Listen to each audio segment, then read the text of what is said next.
بسم اللہ الرحمن الرحیم۔ السلام علیکم۔ پروگرام الکلام میں خوش آمدید۔ میں ہوں آپ کا میزبان محمد شعیب رضا۔ ناظرین کرام، پروگرام کے پہلے حصہ میں ہم قرآن کریم کی کچھ آیات کو سمجھنے کی کوشش کرتے ہیں اور اس کے ساتھ ساتھ کچھ بہت اہم سوالات کو پروگرام کا حصہ بناتے ہیں۔ حسب سابق ہمارے ساتھ شریک گفتگو ہیں جناب محمد امانت رسول صاحب۔ امانت صاحب خوش آمدید، بہت شکریہ آپ کے وقت کا۔ میری معاملت کے لیے موجود ہیں شارق، تھینک یو سو مچ شارق۔ ناظرین کرام، آپ کی سکرین پہ ہمارا واٹس ایپ نمبر آ رہا ہوگا، آپ اپنے سوالات ہمیں بھیج سکتے ہیں، ہم انشاءاللہ آپ کے سوالات کو ضرور ایڈریس کریں گے۔ گزشتہ پروگرام میں ہم نے بات کی تھی سورہ اعراف کی 199 نمبر آیت پہ، جس میں معاف کرنے کا حکم دیا گیا، نیکی کا یا نصیحت کرنے کی بات کی گئی، اور پھر جاہلوں سے اعراض کرنے کی بات کی گئی۔ آج اس سے آگے ہم نے اپنی گفتگو کا آغاز کرنا ہے۔ ہمارے صاحب آیت نمبر 200 سے ہم نے شروع کرنا ہے، اپنی گفتگو شروع کیجیے گا۔ بسم اللہ الرحمن الرحیم۔ وَإِمَّا يَنزَغَنَّكَ مِنَ الشَّيْطَانِ نَزْغٌ فَاسْتَعِذْ بِاللَّهِ إِنَّهُ سَمِيعٌ عَلِيمٌ۔ اور اگر تمہیں کوئی وسوسہ شیطان کی طرف سے آئے تو اللہ کی پناہ چاہو، ٹھیک، إِنَّهُ سَمِيعٌ عَلِيمٌ کہ بے شک وہ سننے والا جاننے والا ہے۔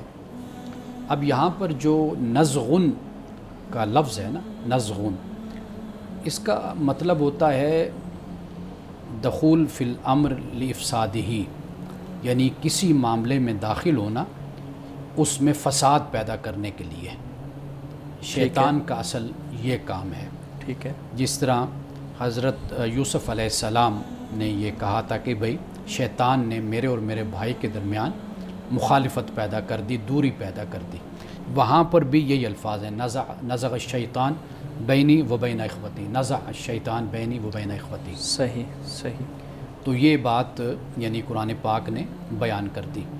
اب اصل جو شیطان کا کام ہوتا ہے، جس طرح قرآن نے بیان کیا، وسوسے پیدا کرنا، اور بہتر طریقہ کیا ہوتا ہے اس سے بچنے کا کہ اللہ تعالیٰ کی پناہ میں اپنے آپ کو دے دینا۔ احکام القرآن میں امام ابو بکر جساس نے ایک بڑی خوبصورت بات بیان کی ہے، اور وہ ناظرین کے لیے بھی بڑی دلچسپی کا باعث ہوگی یہ بات۔ انہوں نے بیان کیا کہ متقدمین میں سے ایک استاد نے اپنے شاگرد سے یہ کہا کہ بھئی اگر شیطان تمہیں اکساتا ہے تو تم کیا کرو گے؟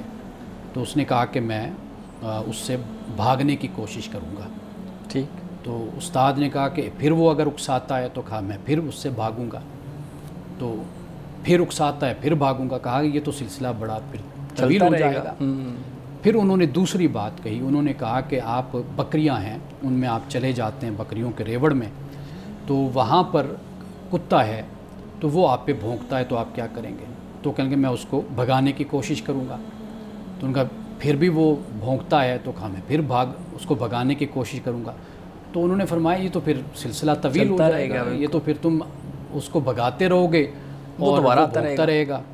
تو اسی طرح انہوں نے کہا کہ تم کیوں نہیں چرواہے کو کیوں نہیں آواز دیتے، چرواہے کو مدد کے لیے کیوں نہیں بلاتے کہ وہ آئے اور تمہاری مدد کرے اور تمہیں کتے سے بچائے۔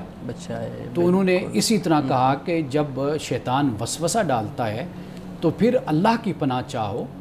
جب تم اللہ کو پکارو گے، اللہ کو آواز دو گے، دعا کرو گے، تو اللہ تمہیں اپنی پناہ میں لے لے گا اور تمہیں شیطان کے وسوسوں سے اور شیطان کے حملوں سے تمہیں بچا لے گا۔ تو اصل جو ہے وہ بچانے والا جو ہے، جو مدد کرنے والا ہے، تو پھر انسان اس کو آواز دے، نہ یہ کہ اپنی طرف سے مصیبت سے بچنے کی کوشش میں لگا رہے۔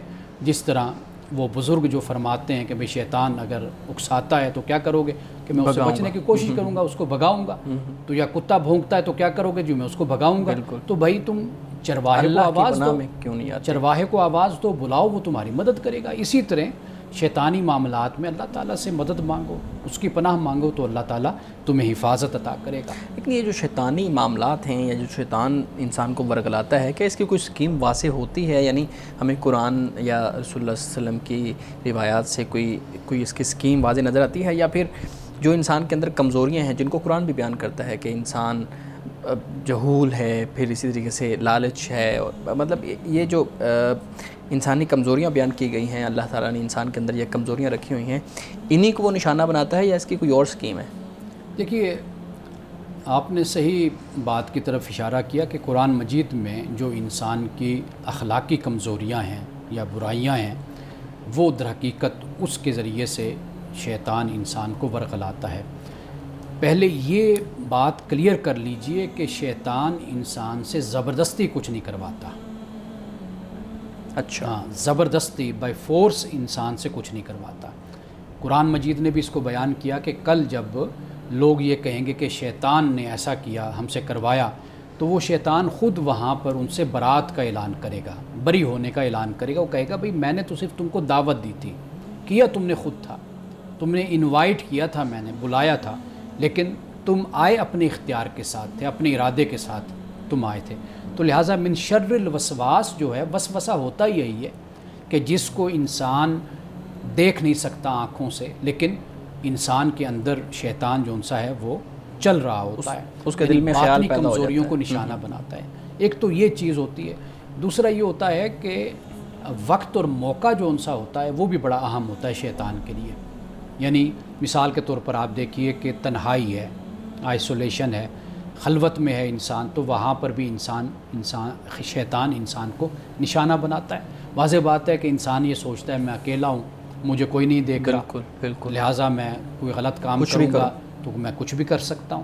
تو اکثر جو برائیاں ہیں، قرآن پاک نے جو رات کے وقت کی بات کی ہے وہ اسی لیے بات کی ہے نا کہ رات کے وقت میں انسان آسانی سے برائی کر لیتا ہے، کیونکہ اندھیرا ہوتا ہے، تاریکی ہوتی ہے. تو لہٰذا یہ جو قرآن پاک نے بیان کیا ہے وسوسہ، یہ صرف یہ نہیں کہ ایک باطنی حالت ہے انسان کے اندرونی داخلی حالت، یہ بھی ہے کہ جو وقت ہوتا ہے، ٹائم ہوتا ہے، یہ بھی در حقیقت اس کو بھی شیطان ٹارگٹ کرتا ہے کہ جب انسان اکیلا ہو، تنہائی میں ہو. اب اس سے بچنے کا جو طریقہ ہے وہ واضح بات ہے کہ خدا سے انسان کا جتنا تعلق مضبوط ہوگا اتنا انسان شیطان سے دور ہوتا چلا جائے گا. صحیح سے. جی آپ پلیز. آپ نے بھی بات کی کہ انسان کا شیطان جو ہے وہ انسان کو صرف انوائٹ کرتا ہے، باقی انسان خود رضامند ہوتا ہے، غلط کاموں پر آمادہ ہوتا ہے. لیکن نیورو سائنس کا یہ ماننا ہے آج کہ جو انسان ہے اس کا اپنے تھاٹس پر کنٹرول نہیں ہے، سیزوفرینیا کا شکار ہوتا ہے، کئی ایسی وسوسوں کا شکار ہوتا ہے، تو اس کا اپنے دماغ پر، اپنے ذہن پر جو ہے وہ کنٹرول نہیں رہتا. تو جو انسان کی تھاٹس ہوتی ہیں وہ انسان کو کنٹرول کر رہی ہوتی ہیں. تو آپ نے جو بھی بات کی اس سے کیسے یہ بات مطابقت رکھتی ہے؟ دیکھیے آپ نے جو مثالیں دی ہیں نا، یہ تو نفسیاتی امراض ہے نا، کہ جس میں انسان اپنے آپ کو کنٹرول نہیں کر پاتا، یا انسان کی جو کہ تخیلات اور خیالات جو ان سے ہیں، سوچیں، وہ انسان کو کنٹرول کرتی ہیں. لیکن جو ایک نارمل انسان ہے وہ اپنے خیالات کو کنٹرول بھی کرتا ہے، اپنے ارادے کو بھی کنٹرول کرتا ہے، اپنے اختیار سے انسان چلتا ہے. دیکھیے اب جو خیالات ہیں وہ دو قسم کے انسان کے ہوتے ہیں. ممکن ہے کہ آپ کا اشارہ اس بات کی طرف ہو کہ ایک ہے جو خود ہمیں یہ بتایا گیا، ہم نے پڑھا کہ کچھ خیالات اور تخیلات ایسے ہوتے ہیں جو خود آتے ہیں خود بخود انسان کے ذہن میں آتے ہیں. رسول اللہ صلی اللہ علیہ وسلم نے بھی اس طرف یہ اشارہ فرمایا ہے کہ جو انسان کے خیالات اور تخیلات ہیں، وسوسے ہیں، آپ جو بھی کہہ لیجئے اس کو، جب تک وہ نہیں بتاتا یا اس پر عمل نہیں کرتا، اس وقت تک اس کا کوئی نتیجہ نہیں نکلتا اور نہ اس کو کوئی جزا اور سزا کا معاملہ ہوتا ہے اس کے ساتھ، یعنی اس کے لیے معافی اور درگزر ہوتا ہے. یعنی جو غیر اختیاری وسوسے ہیں انسان اس کا ذمہ دار نہیں ہے. لیکن جب انسان اس پر عمل کرتا ہے تو واضح بات ہے وہ پھر انسان کا اختیار ہوتا ہے. تو جو آپ بات کہہ رہے ہیں وہاں پر اسلام بھی، دین بھی یہی بات کہتا ہے، قانون بھی یہی کہتا ہے کہ اگر ایک شخص ایک ایسی کیفیت میں اور ایسی حالت میں ہے کہ جو خود کو کنٹرول نہیں کر پاتا، تو وہاں پر اس کے ساتھ دین میں بھی رعایت برتی جاتی ہے اور قانون میں بھی اس کے ساتھ رعایت برتی جاتی ہے. اس کی نفسیاتی کیفیت کو اور اس کی حالت کو دیکھا جاتا ہے. قانون بھی پھر اسی حساب سے ہی اس پر اپلائی ہوتا ہے اور اس کا اطلاق ہوتا ہے. تو لہٰذا اب نارملٹی ایک دوسری چیز ہے، اور انسان کا نارمل ہونا اور نارمل زندگی گزارنا وہ انسان کی دوسری حالت ہوتی ہے، اور اس میں انسان اپنے خیالات اور اپنے ارادوں پر انسان کا کنٹرول بھی ہوتا ہے. اچھا، یہاں پہ پھر سوال ایک پیدا ہوتا ہے کہ وسوسے کی ہم جب بات کر رہے ہیں تو یہ وسوسہ انسان کے اندر پیدا کہاں سے ہوتا ہے؟ اس کی ابتدا کہاں سے ہوتی ہے؟ بری صحبت سے ہوتی ہے، برے خیالات سے ہوتی ہے، منفی خیالات سے ہوتی ہے، یا انسان کے اپنے نفس سے ہی اس کی ابتدا ہو جاتی ہے؟ کہاں سے یہ ابھرتے ہیں؟ اگر دین کی روشنی میں ہم دیکھیں نا، اسے بہت سے علماء نے، جیسے امام غزالی ہیں، ابن جوزی ہیں، امام ابن قیم ہیں، اور بہت سے علماء نے جنہوں نے تزکیہ نفس پر کتابیں لکھی ہیں انہوں نے اس بات کو لکھا ہے کہ جب آپ دین سے دور ہو جاتے ہیں، یعنی دین سے دور ہونے سے مراد یہ کہ علم سے جب آپ دور ہو جاتے ہیں، جب آپ جہالت میں پڑ جاتے ہیں تو وہاں سے بھی وسوسے انسان میں شروع ہوتے ہیں. یعنی جسے ہم یقین کہتے ہیں، جسے ہم ایمان کہتے ہیں، پختگی کہتے ہیں انسان کی، یعنی میں اللہ کو مانتا ہوں، میں دین کو مانتا ہوں، قرآن کو مانتا ہوں، تو یہ اس پر پختگی انسان کی یہ جہالت کو اور وسوسوں کو دور کرتے ہیں. اور قرآن مجید میں اس لیے علم کا جو لفظ استعمال ہوا وہ وحی کے لیے، دین کے لیے، یعنی بالکل ایک بات، بالکل کیٹاگوریکل ایک بات کو بیان کیا گیا، واضح طور پر بیان کر دیا گیا، تو اس میں کوئی شک نہیں ہے، کوئی شبہ نہیں، کوئی وسوسہ نہیں ہے. لیکن جب علم سے انسان کٹتا ہے، دور ہوتا ہے، تو جہالت ڈیرے ڈالتی ہے. وہ جہالت در حقیقت انسان میں وسوسے پیدا کرنے کا ذریعہ بنتی ہے. ایک تو یہ بات ہوگی. دوسری بات جو جس طرف آپ نے اشارہ کیا، جو صحبت ہے نا، یہ ایسے لوگوں کی ہونی چاہیے کہ جو علم والے اگر ہوں، یعنی ایسے لوگ جو شکوک و شبہات میں رہنے والے ہوں، امبیگوٹی میں رہنے والے ہوں، ابہام میں رہنے والے ہوں، جو تشکیک کو پیدا کرنے والے ہوں، اس میں رہنے سے بھی انسان، ان کے ساتھ رہنے میں بھی انسان نفسیاتی مسائل کا شکار ہوتا ہے. اگر انسان کو ایسے علم والوں کی صحبت ملے کہ جو بالکل واضح راستہ بین انسان کو بتائیں، راستہ ایک نجات کا راستہ ہے، ایک ہلاکت کا راستہ ہے، تو اس سے بھی انسان ان مسائل سے اپنے آپ کو بچا لیتا ہے. جی. اور یہی وہ بنیاد ہے جس کے بعد انسان پھر منفی خیالات اور پھر اس کے بعد مخالفت اور اس کے بعد لڑائی جھگڑے اور فسادات کے اندر پڑنا شروع ہو جاتا ہے. آپ نے بڑی خوبصورت بات کی کہ اس کی ابتدا کہاں سے ہوتی ہے کہ جب انسان اپنی ملت سے یا اپنے عقیدہ سے یا اپنے مذہب سے اخلاقیات سے دور ہوتا جاتا ہے، اپنی صحبت پوری کر لیتا ہے، تو پھر یہ معاملہ ہوتا ہے. بعض اوقات ایسا بھی ہوتا ہے کہ انسان عبادت کے اندر ہے، نماز کے اندر ہے، یا کوئی بھی عبادت کر رہا ہے. جیسے پچھلے دنوں قربانی کا معاملہ گزرا ہے، قربانی کی عبادت گزری ہے، تو اس میں بھی انسان کے ذہن میں وسوسے پیدا ہوتے ہیں. جیسے کسی نے یہ سنا کہ انسان کی نیت ٹھیک ہونی چاہیے، تو اب جب وہ اپنے جانور پہ چھری چلا رہا ہے تو پھر اس کے ذہن میں خود بخود یہ خیالات پیدا ہو جاتے ہیں کہ یار میرے ذہن میں کہیں ریاکاری تو نہیں آ گئی، کہیں یہ تو نہیں ہوگا کہ میں نے سوچ لیا ہو کہ میرا بکرا اس سے بڑا ہے. یا نماز کے اندر بھی یہ معاملہ ہوتا ہے. تو نماز کے اندر جو وسوسے آتے ہیں کہ میں نے یہ رکن ادا نہیں کیا، میں نے پتہ نہیں تسبیح کتنی دفعہ پڑھی ہے، میں نے اللہ اکبر کہا تھا یا نہیں کہا تھا، میرا خیال کہیں اور چلا گیا تھا، ان وسوسوں کا پھر کیا معاملہ ہے؟ برے خیالات بھی آ جاتے ہیں بعض اوقات. اور بعض اوقات تو یہ بھی ہو جاتا ہے کہ انسان اپنی پوری کی پوری پلاننگ ہی نماز کے اندر کرنا شروع کر دیتا ہے. تو اس کا پھر حل کیا ہے؟ میں پہلے یہ اشارتاً میں نے بات کہی تھی کہ خیال دو قسم کے ہیں نا، ایک خیال آتا ہے، ایک لایا جاتا ہے. آنے والے خیال پر کوئی پابندی نہیں ہے، نہ کوئی اس پر اللہ کی طرف سے کوئی سزا ہے، وہ جیسا بھی ہو، جیسا بھی وہ خیال آتا ہے. بہت برے خیالات بھی انسان کو آتے ہیں، لاتا نہیں ہے، آتے ہیں. ٹھیک ہے. تو لانے پر اصل اعتراض ہوتا ہے، اس پر انسان کے لیے جزا اور سزا کا معاملہ ہوتا ہے. یعنی لانے پر بھی انسان جب تک اس کو عمل کا اپنا حصہ نہیں بناتا، تو لہٰذا انسان در حقیقت جب لاتا ہے تو وہیں سے پھر اس کا سفر آپ یوں کہہ لیجئے کہ جرائم کی طرف جو اس کا ایک عملی صورت ہوتی ہے، اس کی طرف پھر انسان کا رجحان بڑھنے لگ جاتا ہے. ٹھیک ہے. لیکن صحیح مسلم کی ایک حدیث ہے جس میں رسول اللہ صلی اللہ علیہ وسلم نے اسی کا حل یہ فرمایا کہ جس طرف تمہارا زیادہ رجحان جاتا ہے نا، تم اس کو قبول کر لو. یعنی مثال کے طور پر آپ نماز پڑھ رہے ہو، جیسے شعیب صاحب نے کہا کہ بھئی 4 رکعتیں ہیں کہ میں نے 2 پڑھی ہیں یا 3 پڑھی ہیں، تو جس طرف اس کا رجحان جاتا ہے بس اسی پر عمل کر لے. اسی طرح وضو کر رہا ہے تو وضو کرنے میں جس طرف رجحان جاتا ہے بس اسی طرف عمل کر لے. اپنے آپ کو الجھا کر نہ رکھے انسان. وہ کہتے ہیں نا کہ جسٹس ڈیلیڈ جسٹس ڈینائڈ. تو فیصلہ جو ان سے ہوتا ہے وہ ہو جانا چاہیے. بس آپ فوری طور پر جو بھی معاملہ ہے، نماز پڑھ رہے ہیں، آپ نے غور کیا، سوچا کہ زیادہ رجحان آپ کا اس طرف جا رہا ہے، تو لہٰذا آپ اسی کو اختیار کر لیں. اپنے آپ کو الجھا کر آپ نہ رکھیں. تو یہ سمپل اور سادہ سا اس کا حل ہے.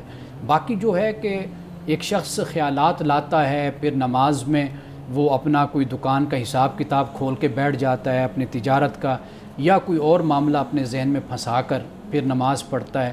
اور کئی لوگ یعنی امام کے پیچھے کھڑے ہیں تو وہ اپنے ایشوز، اپنے مسائل پر غور و فکر کرتے رہتے ہیں. تو اس سے اجتناب کرنا چاہیے اور ہر ممکن حد تک یعنی کوئی بھی وسوسہ، کوئی خیال انسان کے ذہن میں آئے اس کو چھٹک دے، جھٹک دے اور نماز پر وہ اپنی پوری توجہ لگائے۔ وسوسے اچھے بھی ہوتے ہیں یا صرف برے ہی ہوتے ہیں؟ یہ بات بھی آپ کی بڑی اہم ہے۔ بہت سی اچھی باتیں بھی انسان کے ذہن میں آتی ہیں، اور وہ یہ ہے کہ انسان حسن ظن یہ دوسرے کے لیے قائم رکھے۔ جیسے ابھی آپ نے مثال دی نا کہ وہ قربانی کر رہا ہے تو وسوسہ آتا ہے کہ بھئی پتہ نہیں ریاکاری نہ ہو گئی ہو، تو یہ بہت اچھی بات ہے کہ پھر وہ اپنے آپ کا جائزہ لیتا ہے، اپنا احتساب کرتا ہے، تزکیہ نفس کرتا ہے، اپنے آپ کو سوچتا ہے کہ میرے عمل میں ریاکاری پیدا نہ ہو، تصنع بناوٹ پیدا نہ ہو، تو یہ بہت اچھی چیز ہے۔ لیکن اس میں بالکل پھنس کر رہ جانا یہ پھر نقصان دہ بات ہو جاتی ہے۔ یعنی انسان کی شخصیت پہ جہاں پہ برے وسوسے کا اثر ہوتا ہے وہاں پہ اچھے خیالات کا، اچھے وسوسوں کا بھی اثر ہوتا ہے۔ بالکل اثر ہوتا ہے، اور انسان اس طرح اپنے آپ کو تقسیم نہ کرے نا کہ مثال کے طور پر جیسے آپ نے کہا کہ ریاکاری مجھ سے ہوئی ہے یا نہیں ہوئی، کہ ریاکاری تو نہیں ہو گئی، یہ ایک اچھا جذبہ ہے انسان کے اندر کہ وہ غور کرتا ہے، لیکن اب وہ اسی میں پھنس کر رہ جائے اور یہ سمجھے کہ میری قربانی نہیں ہوئی، سب کچھ رد ہو گیا، یہ تو بالکل غلط ہو گیا، یہ مجھ سے کیا ہو گیا، یہ ایک نئی نفسیاتی مرض اپنے اندر پیدا کر لے، تو یہ بھی ایسا بھی نہیں ہونا چاہیے۔ اور ایک بات جو آپ نے پہلے کہی نا، دیکھیے میں عرض کروں گا کہ حسن ظن کو غالب رکھنا چاہیے اس وقت تک جب تک آپ کے پاس ایسی دلیل نہ ہو جیسے سورج چمکتا ہے اور دن روشن ہوتا ہے، واضح، اس وقت تک آپ اپنے ذہن میں حسن ظن کو رکھیے۔ آپ حسن جو برا ظن جو سا ہے اس کو اپنے قریب بھی نہ پھٹکنے دیں، حسن ظن رکھیے دوسرے سے اس وقت تک جب تک آپ یقین تک نہیں پہنچ جاتے، تو اس وقت تک آپ کبھی بھی کسی کے بارے میں کوئی رائے نہ قائم کیجیے۔ لیکن بعض اوقات امانہ صاحب ایسا بھی تو ہوتا ہے نا، ہم کل کے پروگرام میں بھی یا شاید پچھلے کسی پروگرام میں ہم نے ڈسکس کیا تھا کہ انسان یہ سمجھتا ہے کہ یار اگر میں کسی کو دوسرے کو یہ بات نہیں کہوں گا اور یہی موقع ہے یہ بات کرنے کا، تو میں تو وہ جیسے کہتے ہیں نا ٹرین چھوٹ جائے گی میری اور میں صحیح موقع گوا دوں گا۔ اب بعض اوقات ایسا ہوتا ہے کہ انسان کے ذہن میں خیالات اور ہوتے ہوتے انسان یہ سمجھ رہا ہوتا ہے کہ یار میں یہاں پہ بس لوہا گرم ہے تو میں اوپر ضرب لگا دوں، بس یہ بڑا اہم موقع ہے۔ تو آپ کہہ رہے ہیں کہ حسن ظن رکھنا چاہیے جب تک کوئی واضح دلیل نہ آ جائے۔ اب یہاں پہ تو حسن ظن وہ برے گمان کی بنیاد پہ لوگوں کے گھر توڑا دیتے ہیں ہم چھوٹی چھوٹی بات کر کے، تو وہ جو انسان کے اندر یہ پیدا ہوتا ہے کہ یار یہ میں موقع نہ گوا دوں، موقع جو ہے نا وہ ضائع نہ ہو جائے، اب اس چیز کو پھر انسان کیسے کنٹرول کرے؟ وہ تو پھر لڑائی جھگڑے شروع ہو جاتے ہیں۔ انسان اپنی تربیت کرے، جب آپ کسی سے بات کر رہے ہیں اس کا واضح اخلاق کردار آپ کے سامنے ہے، اس نے آپ کے ساتھ مس بیہیو کیا ہے، جی بد سلوکی کی ہے، آپ خود اس کے گواہ ہیں، آپ کے ساتھ سارا معاملہ ہوا ہے، تو آپ بالکل اس کے سامنے بات کیجئے موقع مال دیکھ کر۔ لیکن میں یہ بات کر رہا ہوں کہ حسن ظن یہ ہوتا ہے کہ آپ کو کسی کے بارے میں بتایا گیا یا کسی کو آپ نے دیکھا، آپ کا دیکھا ہوا بھی غلط ہو سکتا ہے، جیسے مثال کے طور پر کوئی کسی کے گھر سے نکلا، اب آپ نے کہا کہ بھئی یہ جو شخص نکلا ہے یا اجنبی ہے، برا خیال نعوذ باللہ، آپ نے اس گھر کی خاتون کے بارے میں ہمسائی ہے، رشتہ دار ہے، آپ نے برا سوچنا شروع کر دیا کہ آپ کو کیا معلوم کہ وہ اس کا بھائی ہے، معلوم کیا اس کا کزن ہے، اس کا بیٹا ہے، اس کا کوئی رشتہ دار ہے، ممکن ہے کہ اس کے خاوند سے ملنے کوئی آیا ہو، وہ ہو، تو یہاں پر اب جو بدگمانی پیدا ہو رہی ہے تو یہ بدگمانی نہیں ہونی چاہیے۔ میں تو بلکہ یہ کہوں گا کہ حسن ظن بھی رکھیے اور پھر دوسروں کے جو معاملات ہیں وہ ان کے سپرد کر دیجئے، وہ جانیں اور ان کا کام جانیں۔ آپ کی جو مداخلت ہے وہ دوسروں کے معاملات میں ہرگز نہیں ہونی چاہیے۔ صحیح جی شعیب صاحب نے اچھے وسوسوں اور برے وسوسوں کی بات کی، تو میں اچھے وسوسوں کے بارے میں پوچھنا چاہوں گا کہ کئی وسوسوں کے بارے میں کہا جاتا ہے کہ بلکہ وسوسوں کے بارے میں کہا جاتا ہے کہ یہ خدا کی نعمت ہے، کیونکہ جب آپ پر وسوسے طاری ہوتے ہیں تو آپ نیگیٹو سوچتے ہیں تو آپ مجبور ہوتے ہیں کہ آپ اپنی سروائیول کے لیے کوشش کریں، زیادہ سے زیادہ ایفرٹ ڈالیں، تو اس سے آپ کی جو گروتھ ہے الٹیمیٹلی وہ ہوتی ہے۔ تو کیا وسوسوں کے متعلق کہا جا سکتا ہے کہ یہ اللہ تعالیٰ کی ایک طرح سے نعمت ہے؟ دیکھیے، جب وسواس کا لفظ ہم استعمال کرتے ہیں نا، یہ بہت ہی خفیہ قسم کے حملے انسان کی ذات پر ہوتے ہیں، یعنی ہم اس کو نیگیٹو کہہ سکتے ہیں لفظ کو۔ قرآن مجید نے اس کو نیگیٹو ہی اس کو بیان کیا ہے، وسواس من شر الوسواس، جو برے وسوسے ہیں، قرآن پاک نے یہ کہا ہے، جو خفیہ حملے انسان کی ذات پر ہوتے ہیں، اور شیطان ایک حدیث کے مطابق انسان کی رگوں میں خون کی طرح یہ چلتا ہے، یعنی انسان منفی سوچ کے ساتھ، منفی کردار کے ساتھ، منفی اخلاق کے ساتھ انسان کئی دفعہ ایسا رویہ اختیار کر بیٹھتا ہے کہ جس پہ بعد میں انسان کو پھر پچھتاوا ہوتا ہے۔ قرآن پاک نے اس کو جہالت کا بھی لفظ اس کو دیا ہے۔ جہاں آپ بات کہہ رہے ہیں، دیکھیے وہ بھی ایک مثبت پہلو ہو جاتا ہے اس حوالے سے کہ انسان پھر غور کرتا ہے۔ اگر انسان سے کوئی غلطی ہوئی، کوئی وسوسہ پیدا ہوا، اس پر انسان کوئی عمل کر بیٹھا ہے، تو قرآن پاک نے اسی کو ہی جہالت قرار دیا۔ لیکن ثم یتوبون من قریب بھی قرآن پاک پھر کہتا ہے کہ جب کوئی ایسا اقدام جہالت میں انسان اٹھا بیٹھتا ہے، پھر اس کے بعد فوراً توبہ بھی کرتا ہے، اللہ کی طرف انسان پلٹتا بھی ہے۔ تو یہ بات ٹھیک ہے آپ کی کہ دیکھیے بڑے بڑے اللہ کے نیک بندے، اللہ کے ولی، کہ ان سے گناہ ہوئے، غلطیاں ہوئیں، ان پر وہ روئے، انہوں نے اس پر پچھتاوے کا اظہار کیا، اللہ کی بارگاہ میں آئے، انہوں نے معافی مانگی، اللہ تعالیٰ نے ان کو معاف کیا۔ تو کئی دفعہ انسان غلطی کر کے بھی نیکی کی طرف پلٹ آتا ہے، اور کئی دفعہ نیکی کر کے بھی، گناہ کر کے بھی نیکی کی طرف پلٹتا ہے، کئی دفعہ نیکی کر کے بھی انسان اسی حالت سب کچھ اپنا ضائع کر بیٹھتا ہے۔ صحیح۔ اچھا مولانا صاحب، یہ جو خاندانی ہمارے ہاں نظام ہے، اس کے اندر اس چیز کا خاص طور پہ جس کا ہم ذکر کر رہے ہیں، وسوسے کا بہت زیادہ اثر و رسوخ بھی ہوتا ہے، رد عمل بھی اس کی بنیاد پہ دیا جاتا ہے۔ آپ کیا کہیں گے، ہمارے ہاں جو خاندانی نظام کے اندر برائیاں ہیں، یہ انہی وسوسوں کی بنیاد پہ ہیں؟ آپ اس کو وسوسہ دیکھیے، آپ نا وسوسہ جو لفظ ہے یہ بہت ہی خاص معنی میں آپ اس کو لیں۔ ٹھیک ہے۔ آپ یوں کہہ سکتے ہیں کہ شیطان کی طرف سے وسوسہ ڈالا جاتا ہے، یہ خفیہ حملہ کیا جاتا ہے کہ بھئی تم پر فلاں عورت نے یا فلاں تمہارے رشتہ دار نے تم پر کوئی جادو کر دیا ہے، تمہارے بارے میں یہ بات کی ہے، یا حسد تم سے کرتی ہے یا کرتا ہے، انہوں نے تمہارے خلاف ایسے کر دیا ہے۔ تو یہ وسوسہ انسان میں شیطان پیدا کرتا ہے تاکہ پھر وہ اس کے ساتھ الجھے، اس سے لڑے، اس کا مقابلہ کرے۔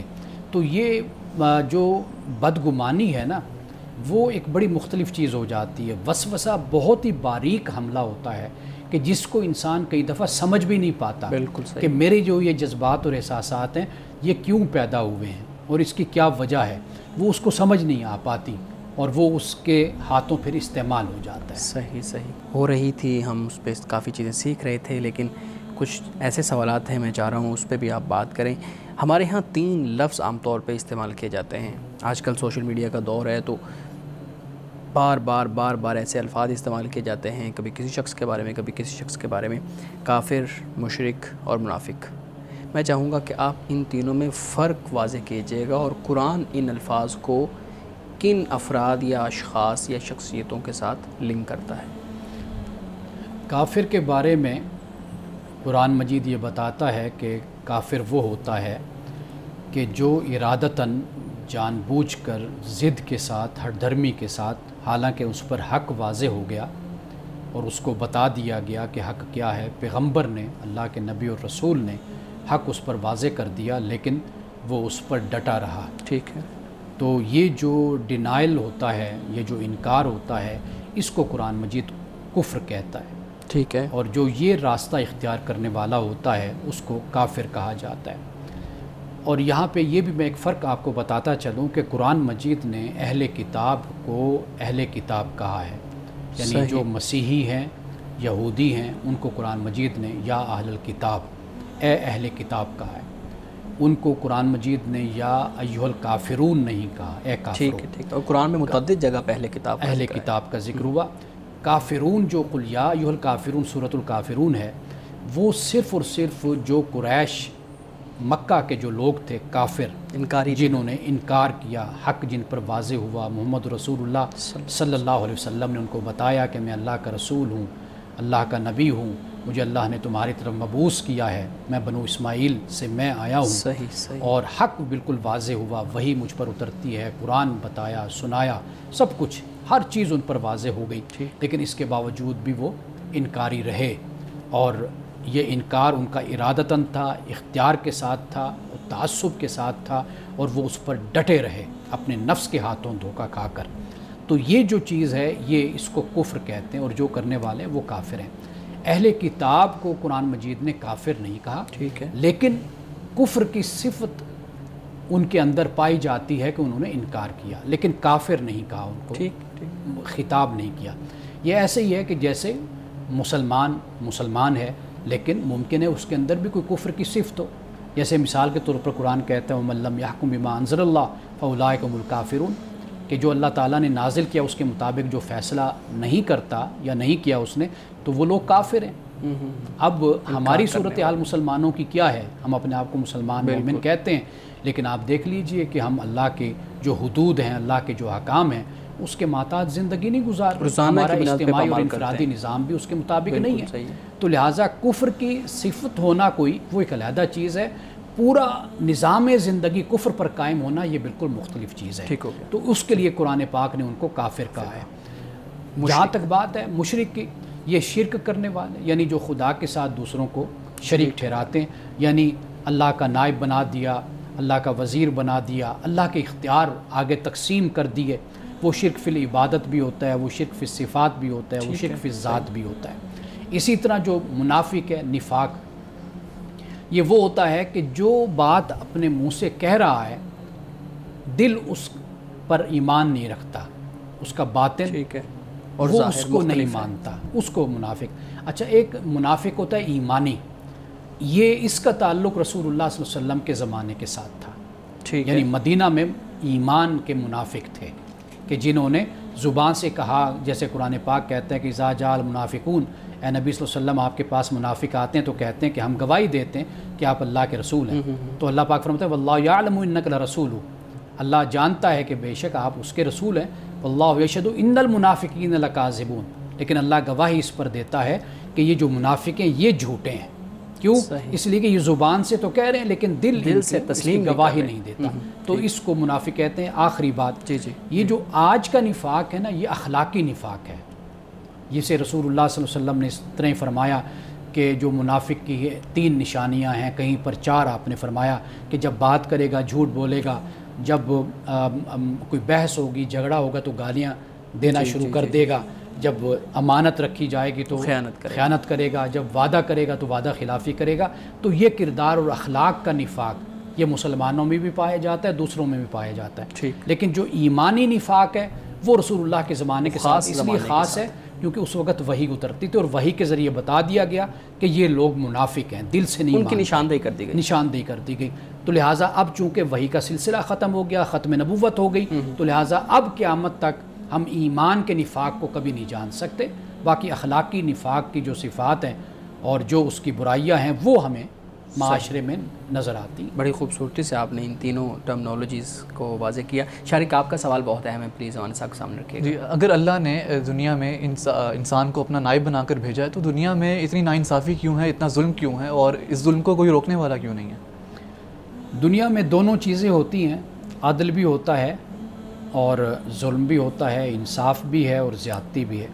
بہت سے معاشرے ہیں کہ جہاں پر عدل و انصاف ہمیں اجتماعی زندگی میں، معاشرتی زندگی میں نظر بھی آتا ہے، اور بہت سے معاشرے ہیں جہاں پر ظلم اور زیادتی بھی ہے. اس کا تعلق پھر انسان کے اختیار کے ساتھ بھی ہے، ارادے کے ساتھ بھی. آپ دیکھ لیجئے جہاں کے رہنے والے انسانوں نے یہ چاہا کہ ہم اپنے نظام کو بہتر کریں اجتماعی حوالے سے، وہاں پر عدل ہو، وہاں پر انصاف ہو، وہاں پر زیادتی نہ ہو، وہاں پر ایکویلٹی ہو، مساوات ہو، وہاں پر کسی صنف کے ساتھ کوئی زیادتی نہ ہو. آپ دیکھ لیجئے وہاں پر اجتماعی طور پر ہمیں یہ چیز نظر آتی ہے. جہاں پر انسانوں نے یہ چاہا کہ ظلم رہے، زیادتی رہے اور ہم لوٹ کھسوٹ کریں، بددیانتی کریں، بدعنوانی کریں، تو ان معاشروں میں پھر عدل و انصاف نہیں ہے. تو انسان کی یہ زندگی اور یہ زمین اور یہ جو جہاں پہ ہم رہتے ہیں یہاں پر وہ آئیڈیل سٹیٹ تو قائم نہیں ہو سکتی. وہ تو قرآن مجید کے مطابق، اللہ کے فرمان کے مطابق وہ تو قیامت کے دن جنت ہی ہے جو آئیڈیل ہے. یہاں پر تو دونوں معاملات ساتھ ساتھ چلتے ہیں. انسان کوشش کرتا ہے تو اس میں وہ کامیاب بھی ہو جاتا ہے اپنے معاشرے میں امن اور سکون کو، سلامتی کو قائم کرنے میں. جہاں کوشش نہیں ہوتی انسان ذاتی مفاد میں پڑ جاتا ہے، مفاد عاجلہ کا گرفتار ہو جاتا ہے اس میں، تو پھر وہاں پر امن رخصت ہو جاتا ہے اور پھر وہاں پر ظلم اور زیادتی ہوتی ہے. ابھی آپ نے جیسے بتایا کہ دنیا جو ہے وہ آئیڈیل پلیس نہیں ہے، یہاں پر امتحان کے لیے انسان آیا. یہی بات کی جاتی ہے جب بھی کسی پر ظلم و ستم ہوتے، جو طبقات پسے ہوئے ہوتے ہیں ان کے لیے یہی کہا جاتا ہے کہ امتحان کی جگہ ہے. لیکن امتحان تو تمام انسانوں کے لیے ہے، پھر اللہ تعالیٰ بھوک اور پیاس سے سلیکٹیو لوگوں کو ہی کیوں آزما رہا ہے؟ دیکھیے اللہ تعالیٰ کسی کو اس طرح نہیں آزماتا. اللہ نے آپ کو مجھے اختیار دیا ہے. میں نے جیسے پہلے عرض کیا کہ لوگ بہت اچھا وقت بھی گزارتے ہیں, بہت اچھی سٹیٹس ہیں, بہت اچھی ریاستیں ہیں, بہت اچھے ملک ہیں, وہاں پر لوگ امن و سکون کی زندگی گزارتے ہیں, وہاں پر بھوک نہیں ہے, ننگ نہیں ہے, افلاس نہیں ہے. ایسا بھی نہیں ہے. زمین پر انسانوں نے اچھے معاشرے بھی قائم کر کے دکھائے ہیں اور قائم اب بھی ہیں. اور سب سے بڑی مثال ہم مثالی معاشرہ رسول اللہ صلی اللہ علیہ وسلم کا اور صحابہ کا, خلفائے راشدین کا معاشرہ ہم سامنے رکھتے ہیں. تو اچھے معاشرے بھی دنیا میں قائم ہوئے. یہ تو آپ پر اور مجھ پر اس کا انحصار ہے کہ ہم کس طرح زمین پر رہتے ہیں اور کس طرح زندگی گزارتے ہیں. باقی دیکھیے آزمائش امتحان وہ اپنی جگہ پر وہ قائم ہے. آپ کہتے ہیں کہ بھوک افلاس, میں سمجھتا ہوں کہ جس کے پاس دولت پیسہ ہے اس کا سب سے زیادہ امتحان ہے, سب سے زیادہ اس کی آزمائش ہے. آپ اس کی دنیا دیکھتے ہیں تو جو شخص دولت اور اختیار رکھ کر بھی اگر دوسروں کے ساتھ زیادتی اور ظلم کرتا ہے تو وہ جس کا جواب کل قیامت کے دن دے گا وہ ایک بھوکا انسان, ایک مفلس انسان تو اس کا جواب نہیں دے گا نا. تو اس کا تو زیادہ احتساب ہونا ہے. تو اس کا امتحان یہی ہے کہ وہ اپنے معاشرے کے جو لوگ ہیں دوسرے ان کا خیال رکھیں. ہم صرف اس کو پیسے کو, شہرت کو, دولت کو ہی صرف امتحان, یعنی یہ نہ ہونے کو ہم صرف امتحان سمجھتے ہیں, اور یہی اسی وجہ سے ہمارے اپنے سٹینڈرڈز ہیں جن کی بنیاد پہ ہم اللہ تعالیٰ کی ذات پہ اور ان چیزوں پہ سوال اٹھاتے ہیں. تو میرے خیال میں یہ بھی ایک بڑی اہم چیز ہے کہ ہم اس پہ بھی بات کریں کہ امتحان صرف دولت نہ ہونا نہیں ہے بلکہ اور بھی بہت سی چیزیں ہوتی ہیں. بالکل ایسے ہی ہے. اب یعنی حدیث پاک ہے نا, دنیا مزرعۃ الآخرہ, کہ دنیا آخرت کی کھیتی ہے. مطلب یہ کہ یہاں تم جو بو گے وہ تم آگے جا کر کاٹو گے. ہم ہر کوئی اپنے اپنے اسپیکٹ سے, اپنے اپنے پرسپیکٹیو سے دنیا کا جائزہ لیتا ہے, دیکھتا ہے, پھر اس کے مطابق وہ کسی کو تکلیف میں دیکھتا ہے تو کہتا ہے کہ بھئی یہ آزمائش میں ہے. تو ہم نے بھوک اور مفلسی کو ہم نے آزمائش سمجھا ہے. انسان کی زندگی ویسے بھی آزمائش میں. آپ انسان کی تگ و دو دیکھ لیجئے, انسان کی کوشش دیکھ لیجئے کہ کہاں سے انسان سفر کرتا ہے اور ساری زندگی دوڑتے دوڑتے آخر پھر قبر میں جا سوتا ہے. صحیح. قیامت کے بارے میں کہا جاتا ہے کہ اصل جو انصاف ہے وہ قیامت کے دن انسان کو ملے گا. لیکن اگر انصاف کے نقطہ نظر سے دیکھا جائے تو کیا یہ زیادہ مناسب نہیں کہ انسان کو دنیا میں ہی انصاف ملے جہاں پر اس کے ساتھ ظلم ہوا ہے, بجائے قیامت کے دن انصاف دلانے کے کہ جہاں جس کا علم صرف اللہ کو ہے اور ہمیں نہیں؟ انسان عالم الغیب نہیں ہے. قانون ہمیشہ ظاہر پر لاگو ہوتا ہے, اپلائی ہوتا ہے. یعنی جو ظاہر میں نظر آتا ہے, جو پروف ہوتا ہے, جو ثبوت ہوتا ہے, جو شواہد ہوتے ہیں, ان کے مطابق جو گواہیاں ہوتی ہیں اس کے مطابق قانون حرکت میں آتا ہے. تو لہٰذا بہت کچھ ایسا ہوتا ہے کہ جو انصاف نہیں ہو پاتا, یعنی پردے میں ہو گیا, اور جو ظالم ہے وہ بچ جاتا ہے کئی دفعہ. بلکہ کرپشن کے بارے میں ہمارے ایک دوست بتا رہے تھے کہ جو کرپشن ہے اب وہ یہاں بیٹھ کر نہیں ہوتی, اب وہ دنیا میں ہو رہی ہے. یعنی ایک انسان پاکستان میں ہے, وہ سب کچھ طے کر رہا ہے کینیڈا میں بیٹھ کر, امریکہ میں بیٹھ کر, انگلینڈ میں بیٹھ کر طے کر رہا ہے, دبئی میں بیٹھ کر طے کر رہا ہے. اب آپ دیکھیے کہ قانون ان کو اپنی گرفت میں نہیں لا سکتا. بالکل. یہ بہت ہی ٹرانسپیرنٹ طریقے سے ساری بدعنوانی کرتے ہیں, کرپشن کرتے ہیں, ساری سودے بازی بیٹھ کر کرتے ہیں. قانون ان کو نہیں پکڑ سکتا. تو اب یہاں پر کون پکڑے گا پھر اس کو؟ واضح بات ہے کہ پھر آخرت کا تصور اسی بنیاد پر ہے کہ آخر ایک عدالت لگنی ہے جب تمہیں اللہ کی بارگاہ میں جواب دینا ہے. یہ ایک بنیادی تصور و بنیادی عقیدہ ہے اسلام میں. اس دنیا میں ہم ظاہر بین ہیں, یعنی ہمارے پاس کوئی غیب کا علم نہیں ہے. ہم اتنی کوئی گہری نظر نہیں رکھتے کہ ہم پردے میں سب کچھ دیکھ لیں. صحیح. وہ خدا کی ذات ہے جو عالم الغیب و شہادہ ہے. وہ قیامت کے دن پھر اس بات کا فیصلہ کرے کہ قانون کی گرفت میں جو آئے گا وہ ملک کا قانون ہوتا ہے, اس کے مطابق وہ قانون اس کو سزا دیتا ہے. اور کئی دفعہ ظالم بچ بھی جاتا, مظلوم بیچارہ چیختا رہتا ہے, بولتا رہتا ہے, لیکن قانون کیا کرے؟ قانون تو ظاہر پر ہی چلے گا نا. اس کے سامنے جو ثبوت, جو دلائل, جو شواہد اور جو گواہیاں آئیں گی, قانون اس پر فیصلہ کرے گا. قانون کے پاس اور کیا طریقہ اور ذریعہ ہو سکتا ہے؟ تو لہٰذا اسی لیے آخرت کا عقیدہ ہے کہ کل قیامت کے دن پھر جو ظالم یہاں پر بچ جائے گا وہاں پر پھر اس سے پوچھا جائے گا کہ تم نے یہ زیادتی کی تھی, اب تم اس کا حساب دو. ایسا بہتر نہ ہوتا کہ اس دنیا کے اندر ہی جو ظالم بچ گیا ہے اللہ اس کو اسی وقت سزا دیتا تاکہ نشان عبرت لوگوں کے لیے بن جاتا کہ اگلی دفعہ کسی نے یہ ظلم نہیں کرنا. دیکھیے یہ جو انداز ہوتا ہے نا سوال کا، اگر ایسا نہ ہوتا تو اچھا نہ ہوتا، تو اس کا تو کوئی جواب نہیں ہے. نہیں، ایک آئیڈیل صورت ہے نا کہ یہ آئیڈیل صورت نہیں، آئیڈیل صورت وہ ہے اس لیے کہ انسان، قرآن مجید اس کو بیان کرتا ہے کہ اگر ہم اس طرح سزا کا طریقہ رائج کر دیتے نا تو انسان کے پاس ایک حجت، ایک معذرت ہوتی، ایک عذر ہوتا. وہ کہتا ہے یا اللہ تو نے موقع ہی نہیں دیا، وقت ہی نہیں دیا، تو میں کس طرح میں اس کی تلافی کرتا، تو مجھے موقع دیتا. تو اس کو موقع دیا گیا، مہلت دی گئی، اس کو مدت دی گئی. اس لیے مرتے دم تک کہا گیا کہ یہ کبھی انسان پلٹ آئے، واپس پلٹ آئے، اس کو وقت دیا جاتا ہے. تو معافی مانگنے والے، توبہ کرنے والے واپس بھی آ جاتے ہیں. ایسے لوگ بھی ہم نے دیکھے ہیں جو اپنی جائیدادیں تقسیم کر دیتے ہیں، بانٹ دیتے ہیں، یتیم خانے کو دے دیتے ہیں، ہاسپٹل کو دے دیتے ہیں، خیراتی ادارے کو دے دیتے ہیں. ایسے بھی ہوتے ہیں جو مرنے سے پہلے معافی بھی مانگتے ہیں، توبہ بھی کرتے ہیں، جس کا دل دکھایا، جس کا حق مارا اس کو واپس بھی لوٹا دیتے ہیں. تو اللہ تعالیٰ نے انسان کو مہلت دی ہے تاکہ وہ قیامت کے دن کوئی عذر، کوئی بہانہ نہ پیش کر سکے. صحیح. مولانا صاحب آج کے حدیث مبارکہ بیان کیجیے گا. رسول اللہ صلی اللہ علیہ وسلم نے فرمایا کہ جو شخص یہ پسند کرتا ہے کہ لوگ اس کے لیے تعظیماً کھڑے ہوں، وہ اپنا ٹھکانہ دوزخ بنا لے. یعنی اس کا ٹھکانہ دوزخ ہے. کیوں؟ اس لیے کہ یہ تکبر کی علامت ہے، کبر کی علامت ہے کہ انسان یہ چاہے کہ میں چونکہ بڑا ہوں علم میں اور ہر لحاظ سے، تو مال میں، دولت میں، شہرت میں، تو لہٰذا لوگوں کو چاہیے کہ وہ میرے استقبال میں کھڑے ہوں. تو رسول اللہ صلی اللہ علیہ وسلم نے ایسے شخص کو یہ وعید سنائی ہے کہ اس تکبر اور کبر کی وجہ سے وہ اپنا ٹھکانہ دوزخ خیال کرے. ناظرین کرام، اس دعا کے ساتھ اپنے پروگرام کا اختتام کریں گے. اللہ رب العزت حسن کلام اور تاثیر کلام عطا فرمائے، ہماری زبان کے گروں کو کھول دے اور سننے والوں تک خیر کا پیغام پہنچے. اجازت دیجیے، خدا حافظ.